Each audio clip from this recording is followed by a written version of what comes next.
ஜனநாயகம் எங்கே இருக்கிறதுன்னு பாஜக கூட்டணியை பத்தி பேசுறாங்க. இதுல தம்பி விஜய் வேற இடையில அவருக்கும் திமுகவுக்கும் தான் போட்டியா. ஆமா, 2வது இடத்துக்கு வர்றதுக்கு விஜய்க்கும் திமுகவுக்கு வேணா போட்டி வரலாம். தமிழகத்தில் 2026 எங்கள் வசம் என்பதை நான் தெரிவித்துக் கொள்கிறேன். இன்றைய காலகட்டத்தில் ஜனநாயகம் எங்கே இருக்கிறதுன்னு பாஜக கூட்டணியை பத்தி பேசுறாங்க. அண்ணன் வைகோ கேட்கிறாரு, மரியாதைக்குரிய அமித்ஷா அவர்கள் பேசினாரு, ஏன் அண்ணன் இபிஎஸ் பேசல?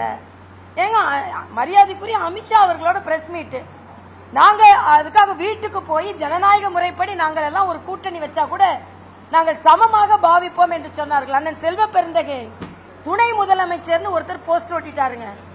அவர் மேல இன்னைக்கு நடவடிக்கை எடுத்திருக்கிறார்கள். ஏன் நடவடிக்கை எடுக்கிறீங்க? அப்ப அடுத்த முறை இவர்கள் ஆட்சிக்கு வரமாட்டார்கள் என்பது ஒன்று உறுதி. இன்னொன்று, இவர்கள் கூட்டணி ஆட்சிக்கு இவர்கள் எந்த விதத்திலும் ஜனநாயக ரீதியாக ஒத்துக்கொள்ள மாட்டார்கள். ஏன் அது ஒரு தொண்டர் இப்பவே கூட்டணி ஆட்சியில் அவங்களுக்கு இடம் கொடுக்கணும்? ஏன் ஒரு தொண்டருக்கு உரிமை இல்லையா? அப்ப நீங்க உங்க மீதே நம்பிக்கை இல்ல, நிச்சயமா நாம வரமாட்டோம்.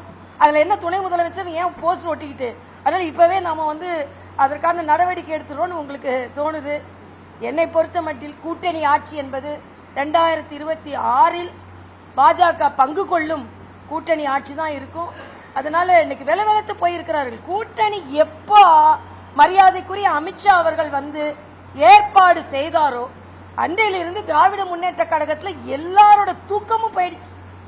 சகோதரி கனிமொழி சொல்றாங்க, தமிழர்களுக்கு செய்யும் துரோகமா? என்ன தமிழர்களுக்கு செய்யும் துரோகம்? நீங்க காங்கிரஸோட கூட்டணியில் இருக்கீங்க.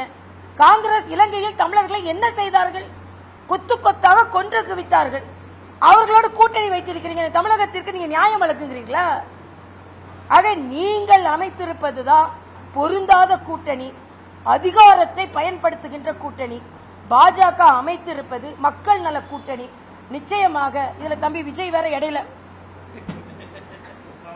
இன்னும் ஃபீல்டுக்கு வரல, இன்னும் எந்த உறுதிப்படுத்தல.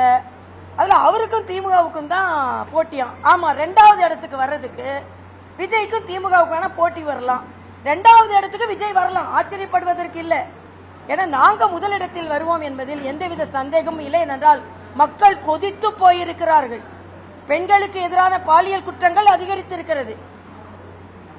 அவர்கள் தொண்டர்கள். ஞானசேகரன் யாரு? தொண்டர். அவர் பாலியல் குற்றத்தில் ஈடுபடுகிறார். பெண்கள் ஓட்டு ஒரு ஓட்டு இவங்களுக்கு கிடைக்காது. அதற்கு பின் பட்டியலின மக்கள் ஒரு ஜோதியை கூட அனுமதிக்க மறுக்கிறாங்க. பட்டியலின மக்கள் ஏதோ வேங்கை வயல்ல நியாயம் கிடைக்கல, அதனால பட்டியலின மக்களோட ஓட்டு உங்களுக்கு கிடைக்காது. சிறுபான்மை மக்களுக்கு மரியாதைக்குரிய பாரத பிரதமர் வக்ஃபோர்டு என்பது சிறுபான்மை மக்களின் நிலத்தை கூட நியாயமாக அவர்களுக்கு வழங்குவதுதான். ஆக இன்னைக்கு பாராளுமன்றத்தில் விவாதங்களுக்கு பின்பு சிறுபான்மை இனத்தை சார்ந்தவர்கள் கூட அதற்கு ஆதரவு தெரிவித்திருக்கிறார்கள். ஆனா இன்னைக்கு உங்க ஒரு வழக்கு போடுறீங்க. ஆக எல்லாமே நீங்கள் அரசியலுக்காக செய்து கொண்டிருக்கிறீர்கள். பாரதிய ஜனதா கட்சி அவசியத்திற்காக செய்து கொண்டிருக்கிறது. அதனால்தான் நேற்று நான் மரியாதைக்குரிய அண்ணன் நயினார் நாகேந்திரன் அவர்கள் பதவியேற்றவுடன் ஒரு பதவி போட்டு, தமிழகம் தாமரையின் பக்கம் வர வேண்டும் என்பது மோடி என்ற நரேந்திரனின் கனவு. அதை மாநில தலைவர் நாகேந்திரன் அவர்கள் நிறைவு செய்வார் என்றும் போட்டேன். அதே மாதிரி தாமரை குளத்தில் வட்ட இலையோடு வளரும், தமிழகத்தில் இரட்டை இலையோடு தாமரை மலரும். அதை இந்த புது ஆண்டில் புத்தாண்டில் நாங்கள் சபதமாகவே ஏற்று நிச்சயமாக அதற்காக பாடுபடுவோம்.